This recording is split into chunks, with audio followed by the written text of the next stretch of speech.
Hello all, this is Dr. Drake Falot with Gunk with another tutorial. This time we're going to be talking about mining and mineralogy. So this is one of the most probably asked about skills in the game, how we can create different things and how do we find metals, how do we go about it. So we're going to be going about and we're going to try creating a grav mesh. We're going to try creating a reflection shield, a gravity gun, and a helix. So we're looking here at the screen. We need to find tier 3 metals. We need to find metal alloys. And we need anti-gravium to be able to create the grav mesh. So what we're going to need to do is you're going to have to take a look at your skill tree. So getting into your skill tree is hitting the K key, and that will pop you up here. Now, for being able to craft a lot of this stuff, we're going to need a lot of things from the crafting tree, but we're going to take a look at all the things that are going to take to create each of those things. So when we look at the gravity gun, it's going to be very similar. You're still going to see metal alloy, anti-gravium, but then you have exotic gemstones. So metal alloys and anti-graviums are going to be your much higher tier level metals that are going to take a bit more knowledge to figure out how to make them and where to find them. And your helix, you add on reactive gases. So for a newer player or someone who hasn't really dove into mineralogy, it's going to take some time, but that's why we have this wiki to help you find items and minerals that you aren't very sure of where you could find them. So Vesuvianite, that's one of those exotic gemstones. And we can see Spattersharks, cold fusion. Those are the different things that drop it, and they're in space. So that is why we're heading out to space right now. So keep in mind with this entire tutorial that this is a pre-alpha and things are always subject to change. We're just trying to get you some information so that you can have a better understanding of how to get started. Because again, like we were talking briefly earlier, mineralogy and mining is definitely something that's asked the most about on Discord, on people's streams. So we wanted to kind of put this cohesive guide together so you would know how to get started, because you can do all of this. This entire video was done in about 2 hours and 50 minutes. So a single play test, you can create all those items we just talked about and kind of get yourself set up for another play test. So just stay with us and we'll try and walk you through how to do all of this. So getting back to here, we just killed some of the Spattersharks. So those were some of the ones. We have now 12 Vesuvianite. One of the things that we wanted to look up also was plastic. To make plastic, we need oil. So oil, we can find these cost effects, which also are in space. So we're not going to click everything in the wiki. We're going to kind of be more pointed because we know what's out there. But you could click through each of those creatures, see what they drop and where they spawn, and you can go from there. So now we're going to try and look for the cost effect. So we're trying to be as efficient as possible with our time because, again, we're trying to show you the tutorial in a good amount of time and show that it's actually possible if you are able to efficiently go from place to place. So we're in space, so instead of going back to a planet, loading in, we can try and find our Cossasex out here, and have that oil. So then that would get our plastic for, if I remember correctly, the Helix. So that can be taken care of. So we got our Vesuvianite, or at least part of it. We still need a little bit more, which we're going to be looking for some of the other creatures, Spattersharks, cold fusion, any of those creatures, so that we can kind of check that off our list so we can focus on other stuff. So we have some of the cost effects. So if you pay attention to the middle, you see those 5 bars that just lit up. So this is a hold attack on the Omni Blaster. It's very useful, especially trying to take out these easier creatures, and it uses less energy for your Omni Blaster. It does a lot more damage. and you're not having to constantly click, you're not having to grab aggro, and your battles aren't lasting as long. So keep that in mind when you're trying to go after some of these creatures, because for mining, it's not always, you have to find things in other areas. So sometimes killing creatures is going to net you the quickest yield. Instead of trying to go find Vesuvianite out in the world, that could take forever. Instead, you just know these code fusions, have it, now we have 27 Vesuvianite, we're done. So the exotic gemstone, which tends to be one of the hardest things for players, and we're already done with it. So it's all about knowing where to go for these different minerals and stuff like that. And so that's what we're looking at here. We needed tier 3 metals. Where can we find tier 3 metals? Manganese is one of those in space. So in the asteroids, that's where we can find manganese. Chromium is another one. You can find it also in asteroids. So that's where we're going to head out. So again, just trying to stay together in a single session of, instead of going back to a spaceport, having the load screen, even though it's a quick load screen, it's just, let's try and knock everything out in one go. So now we switch to our terraformer, you can see in the bottom right, and we switch to the prospecting tab. So tab will switch between your modes. We use Q and E to select through the different minerals that we could prospect. Once we found manganese, we then tab back to extracting mode, and then we can click E, and that will scan for that material. So as you see, every time I hit E, it ends up scanning and popping up the nearest cubes of where that mineral exists. Now, there's going to be sometimes when you do that and it says there's no resources found nearby for that. That means you're going to have to keep going. Different minerals are going to be found in different areas, on different planets. Some of them can only be found on certain planets. Some of them are more deep in the ground.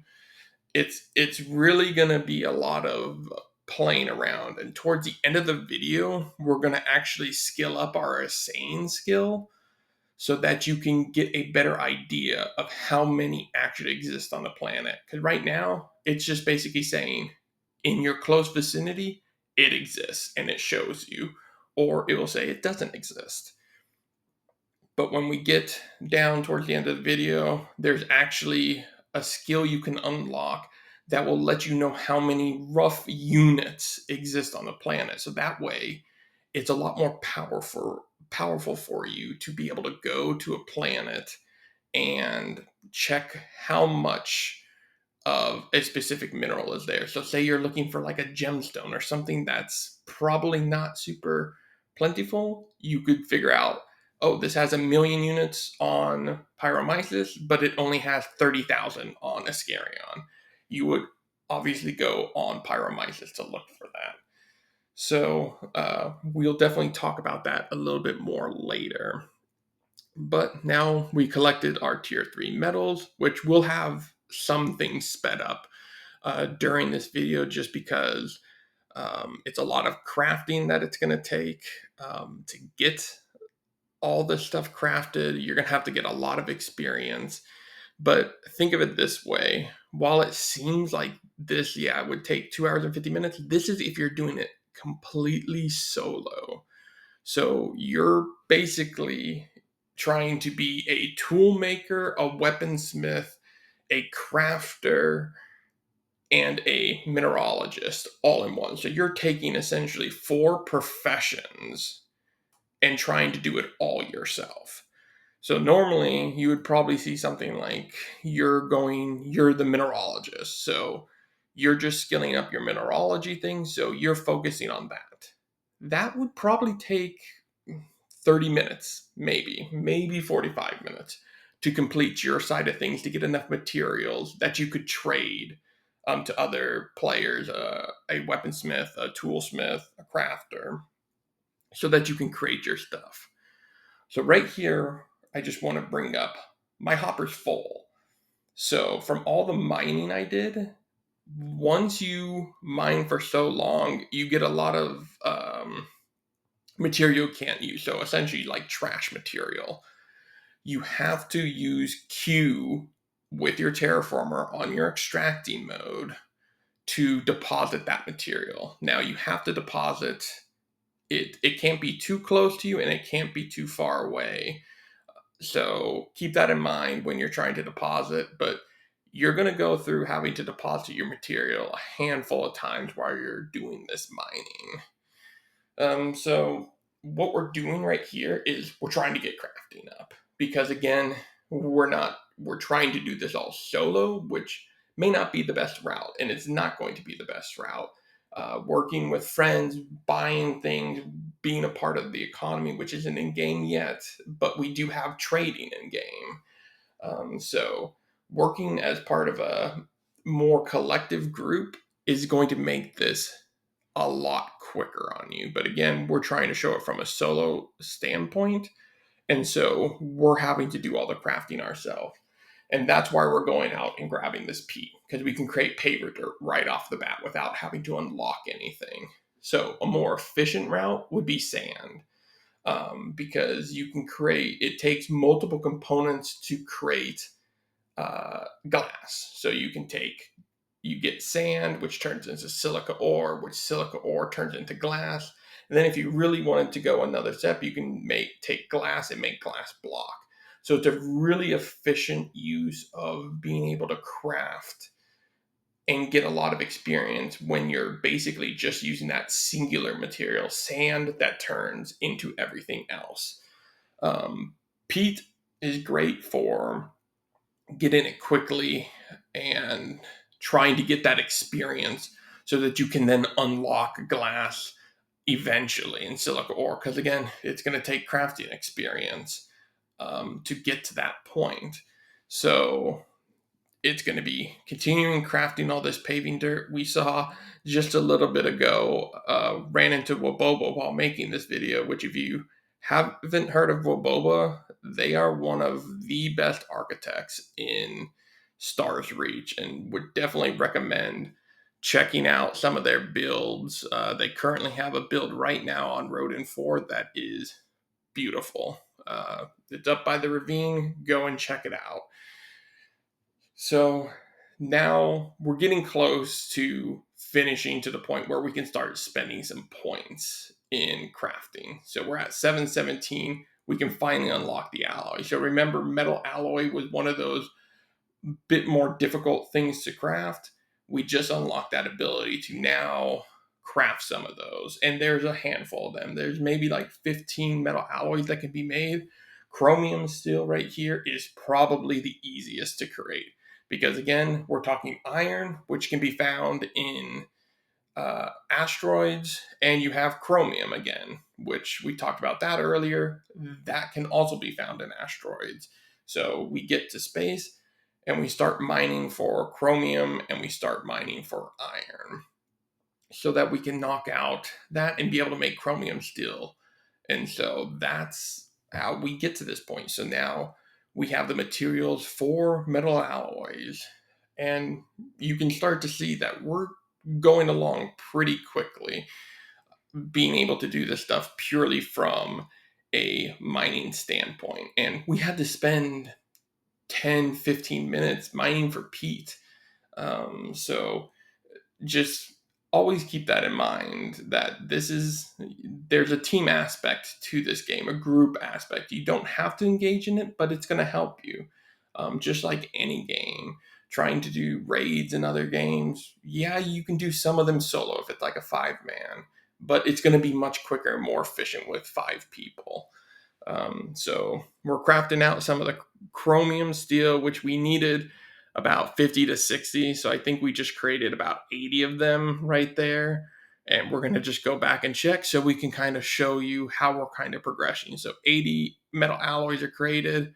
We have the metal alloys, the tier 3 metals. We're just missing the anti-gravium for the grav mesh. We're looking here. We still need reactive gas and tier 4 metals, and then anti-gravium. So it just depends what you want to do next, but we're going to go look for the Anti-Gravium. So there's really two places where Anti-Gravium is easy to come by. So the Quartz flats in Pyromyces has a lot of Anti-Gravium underground. So that's one way to go about it. And the more for sure way, the other way is, if you see right here, prospected, there's some Anti-Gravium out on the world. That came from a world event. Anti-Gravium meteor fell from the sky. So that is by far the easiest way to get Anti-Gravium. But you need a world event to occur. You need that meteor storm to occur, which they tend to occur every roughly 30 to 45 minutes on each planet. So you would have to kind of keep your eye on planets. If you want to get it quick, much more quicker and more guaranteed, and so you don't have to wait for it, you can come to Pyromyces, and they're under these quartz flat structures, and it's going to take a little bit of time to go through it. And for this purpose, we had the Anti-Gravium right there, so why not take advantage of it? But it's just going to take you 10 to 15 more minutes of just mining yourself down, because you got to make sure you don't cave yourself in as you're digging down. So right now you can see Pyromyces is a little bit more dangerous, and that's something we have to be careful about. And that's ultimately why I had to move away. There were just too many Sleetas. There were too many creatures that were too strong. They had their makers had gotten so powerful that they were spawning creatures at much higher capabilities than a single player could have handled, especially on.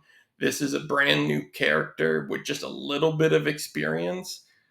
So that's not something would easily be able to handle without a group or leveling up my combat experience. But it's still possible. All this stuff is possible without going deep into other trees.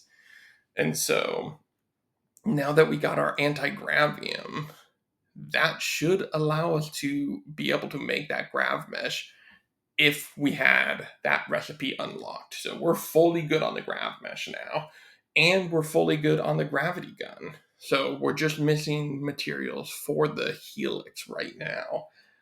And so that's something we're going to go and take a look at, trying to get all that stuff before we start really going to town on the crafting side and trying to get the crafting experience. So reactive gases, how can we find them? There's multiple of them. We can try ammonia, which dark wizards drop that. If we use the harvester, we can harvest ammonia from dark wizards. That's going to take time though. It's not a for sure drop. It's probably about a 25% roughly. So let's try going for methane. There's multiple creatures that drop it. This Artie Hog, which was our first click, drops methane, and it's on the planet Zaraxa. So instead of grabbing some mushrooms like we're doing right now, quickly decided to change route and decide, let's go to Zaraxa. Let's get some more for sure material, because that's kind of the name of the game. Let's go where we can for surely get it, which again, creatures, that's why combat's going to be a big thing. Combat is going to help feed these crafters being able to create these items. So we're back here, we're using our charge blast again so that we can kind of take these out in one go, and they're going to be dropping. There's methane, 11 methane just with 2 kills right there. And I think we needed 15-ish. It may have been 20, but we're at 16 with this kill. It should put us above 20, so 21. So just like that, we now have the methane. It would have taken 15, 20, maybe even more minutes of trying to find ammonia from different types of plants. So there's always going to be multiple ways you can go about handling different things. And so it's really just up to you on what you want to do. So here, we're looking for tier 4 metal. This is the last thing we need. And tier 4 metals, tungsten's probably one of the easier ones to find in the world. Uranium's another one. Since we're on Zaraxa already, we're going to go for tungsten. And right here, we start scanning. Tungsten is usually going to be found a little bit deeper in the world. And so this is me going and trying to figure out, I want to try and create a ledge. Decided that was not working. So I wanted to start digging down. So this is where we started. I think brought it up a little bit towards the beginning. We want to be, we don't want to cave ourselves in. And so sand, the way the simulation works, sand is very light. It's going to fall. So it's essentially you're going to be digging and it's just going to keep being filled with sand. So that's why we needed this chronophasing skill. It's another tab capability on your terraformer that will allow you to use a skill called Lithify, which will help prevent the sand from falling in, so you can actually not be caved in, which will end up killing you. So we do a tab switch, and Q will do our Lithify, and that's what we're doing right here. We're basically creating a protective barrier around the top so that sand will not fall in.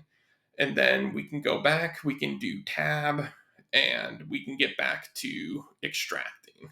So this is a key aspect for when you want to be able to dig into material like dirt, sand, soil, things that are going to fall down and don't have a high adhesion rate. You're going to need to learn how to lithify so that you can create a safe path for you so you can get to whatever mineral you're going for. So we got our tungsten, so we are good on all the materials right now. So at this point, we would be done. If we were just a mineralogist that wanted to then work with a guild mate, trade with other players, we would be able to then send this material and some other trade goods and we'd be done. But we're not even halfway there. This is about the hour-ish mark. We're going to have to now spend the next roughly 2 hours, just under 2 hours, doing a bunch of different crafting. So again, we're going efficiency. We just want to create those items. So while just creating a bunch of sand or creating a bunch of silica from sand to then create a bunch of glass, that's going to be one of the more efficient routes. Is it going to be the most useful? If you want to build a glass house, then it's going to help you. But outside of that, it's not the super most useful thing. So always take that with a grain of salt. The game's about having fun. You want to be able to have fun while you're doing this. So this guide, this tutorial is trying to show you different a single way of doing this, but in reality there are so many different ways you can level up your different skills. This is just one of them. And so from here we look at glass. You can see what we're talking about. It takes silica ore to make glass, and then silica ore takes sand. So that's what we're talking about, looking for recipes that have that multi-step process so you can get the most out of that single material. And sand is, I think, probably the easiest to get because, again, because of the physics, you can just sit there in a single spot, and because the sand from the top will end up roll down the hill, it essentially looks like you're not actually mining anything. And that's kind of a cool part of the simulation on how things work, and you can see that. And that's why just kind of showing, if you wanted to stop that, you need to lithify. Else it would just keep filling up. And as you see during this, you'll start to see the sand as we dig deeper. Sand is actually filling up right there, you can see. So what do we have to do? Switch to lithify, quickly start lithifying some of that sand so that it stops filling up. And then once we've lithified enough, then we can switch back and we can start chronophasing.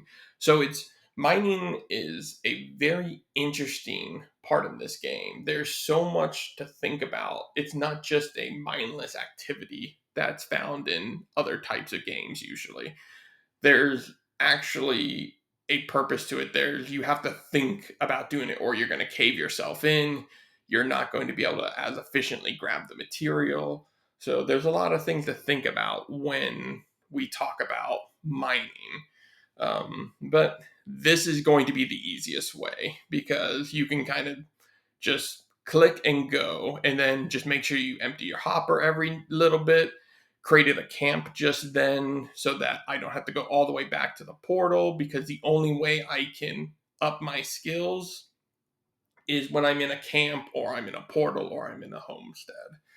So that's why I ended up putting that down there.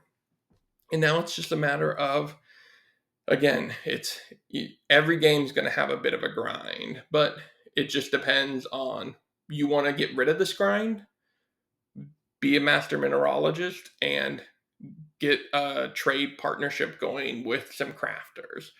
Then you're only focusing on the part that is not as grindy. It's your mineralogy side of things that you're able to just go and hunt and explore. So it all depends on what you want to end up doing, and what your end goal is.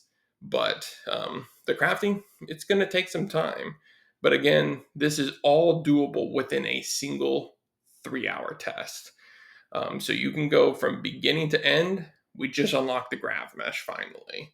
So now we could create the Grav mesh, but it's still going to be about 2,100 extra crafting experience to get the other stuff. So Grav mesh, we choose the Anti-Gravium, fill the ingredient. We choose the Chromium, steel, fill the ingredient, and we choose the tier 3 metals. We craft it, collect it, and now we have our Grav mesh.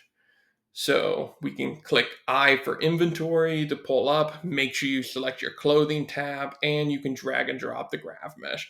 So full disclosure, I already had the Grav mesh on this character. I did not have a character slot to create a brand new character, but I was going through this as if I didn't have a Grav mesh. And so again, it's just showing what's possible. And now that you have a Grav mesh, it makes exploration exponentially easier. For doing this stuff, for creating the different things, we already grabbed all the minerals, so we don't really need anything more from exploration standpoint. But this, for then future tests, you have that Grav mesh. You can now do other things. You can go for ranger nodes. You can look for different herbs and flora and collect them. Or when we get towards the end of the video, we'll actually go over like the collecting aspect of it. So you have a collection tab that you can try and collect all the minerals in the game, which, depending on what you're looking for, that could be a very fun aspect of the game in itself, just trying to collect it all. So now we're going to be continuing doing a little bit more mining on the sand side of things, because we're just trying to finish out that crafting tree so we can unlock more of the crafting recipes so that we can finally craft those other items. Because again, that's the goal. A lot of players have wanted to figure out, how can I craft these different things? How can I want my Grav mesh, but I can't find these different materials. And so that's, again, you can do it 100% without the wiki or any outside information. That's just a helpful tool to get you there faster. But in reality, the assaying is how you do it, the prospecting. You go to different planets, you start prospecting for it. And that's how you're going to figure out where these materials are. And in reality, you probably are going to want to increase that assaying skill tree if that's the route you're going to go, because that's going to help you much quicker. We just did that at the end because, again, we were using the wiki to better help us, and we have the experience behind us. So keep that in mind just on how you want to end up doing things. You may want to go the assaying skill route first, because then you can get a snapshot of how many minerals are on that planet for each specific mineral. So now that we have this stuff unlocked, we can finally unlock the reflection shield, and then we can craft that recipe. And with that reflection shield crafted, we can then craft the gravity gun. And we're just filling the ingredients, crafting it, and then we collect that. And now we create the last one, which is the Healix, which, as we see in the bottom right, the plastic is red. We did not create enough of that material. So we're going to have to go back and create some plastic, which that's going to take oil, which we did not get enough oil from the Cossack out in space. But the nice thing is, with all the mining we did, you can use sedimentary rocks to create oil. So we had a lot of chert we found different sedimentary rocks, so we are able to craft more oil, which then we can craft, collect, and then we can move on to create plastic from the oil.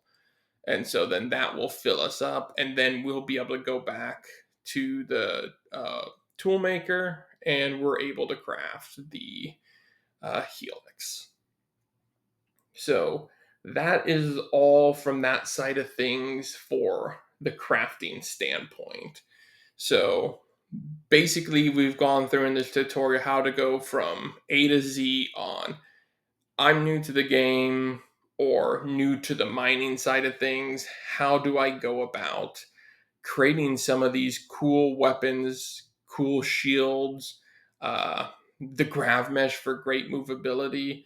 This goes through it. It's not that difficult if you have a little bit of guidance, which we've all had in the game. We all started when we knew nothing, and there's a bit of a learning curve with this game, and so it's helpful to kind of get a little help here and there from the players who've been playing for a while.